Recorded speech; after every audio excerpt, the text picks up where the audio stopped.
Hey people, it's Niyas talking. So this is a Black Heroes video. This is from DW.com. Dedan Kimathi, Kenya's heroic freedom fighter. Dedan Kimathi was a leader of Mau Mau, Kenya's armed independence movement. He is regarded as a revolutionary leader who fought against British colonialists until his execution. How was Dedan Kimathi brought up? Dedan Kimathi was born Kimathi Wakiuri on October 1st, 1920 in Fege village near Nyeri in central Kenya. He entered elementary school at the age of 15 and went on to join the Church of Scotland Mission Secondary School in the region but later dropped out. Kimathi received early education during the colonial period under extremely difficult conditions. His father died before he was born. However, his school records show that he was exceptionally intelligent. He was particularly good in English and poetry and an ardent member of the debate club. Although Kimathi was smart in class, he was known to be very naughty and stubborn. Some historians have attributed his rebellious character not to his hate for white rule, but rather the unfair treatment he felt was given by black people. I think maybe it was to black people, maybe because more and more articles are badly written these days. His playmates nicknamed him Najangu, a Kikuyu word which means rough and treacherous. He was eventually expelled from school for indiscipline in 1944. Kimathi belonged to the Ambui clan, one of the 9 clans that make up the Kikuyu, Kenya's largest ethnic group, which is concentrated mainly in the central part of the East African country. Jomo Kenyatta, Kenya's founding president, was also a member of the Kikuyu ethnic group. Some historians argue that Kenyatta and Kimathi were not on the same page regarding Kenya's path towards independence. Whereas Kenyatta preferred a non-violent approach, Kimathi was of the opinion that only guns could secure Kenya's independence. How did Dedan Kimathi turn into a freedom fighter? Young Kimathi tried his luck in various jobs, such as fulfilling clerical duties, tending African pigs, and teaching. All with a good command of the English language, Kimathi charmed his way in and out of many jobs. By this time, he was getting agitated with the way the colonial masters were running the country. Around 1951, Kimathi joined other Kenyan freedom fighters in an armed independence movement, which later came to be known as Mau Mau. He quickly rose in ranks and started administering the obligatory ritual oath to new members. In 1952, when the British administration declared the state of emergency, Kimathi took the forest close to Mount Kenya. He was considered the most feared among the 3 so-called field marshals who led the movement.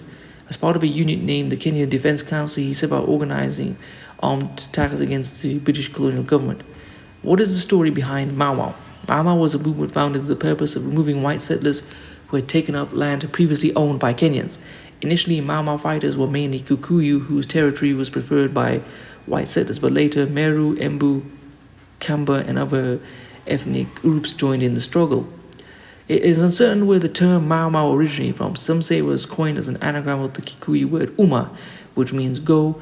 However, members of the movement prefer to be referred to as the Kenya Land and Freedom Army, KLFA. Later, the term Mau Mau came to mean Mzungu Arudi Ulaya Mawafrika Apate Uhuru, a Swahili phrase which means let the foreigner go back to Europe so the African can regain independence. The fighters acted on the basis of an oath which bound them to the goals of the movement. Various former members would later speak of forced enrollment. The insurgency instilled fear in British settlers and moderate Africans alike, who were targeted for allegedly betraying the movement's cause and collaborating with the settlers.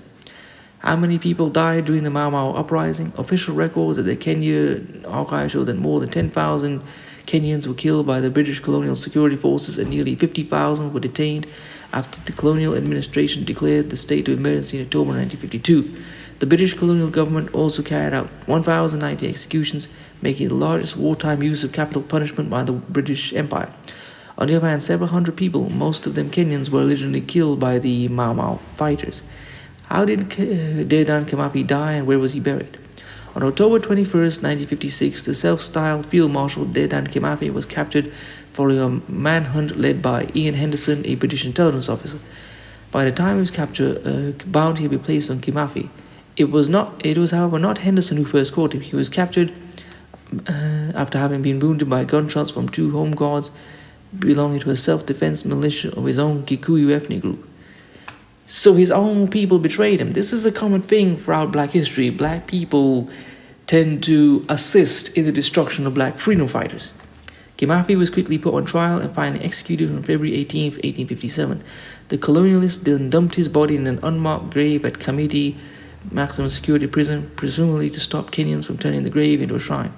For several decades, the family, relatives, and Kenyan government pleaded with London to reveal the location where Kimathi's remains lay, but to no avail. It was only in 2019 that news of his burial site being discovered was released. How is Dedan Kimathi remembered? A street in Nairobi has been named after Dedan Kimathi, and in 2007, former President Mwai Kibaki unveiled a 2-meter bronze statue of Kimathi on the streets that bears his name. Dedan Kimathi University of Technology and Dedan Kimathi Stadium in Nairobi, among several institutions that honor the legendary Mama fighter. Well, I hope you've enjoyed this. Please comment, rate, share, and subscribe. I'm going to leave this article and some more in the description. If you want to support this channel, I'll leave my cash app. You want to buy one or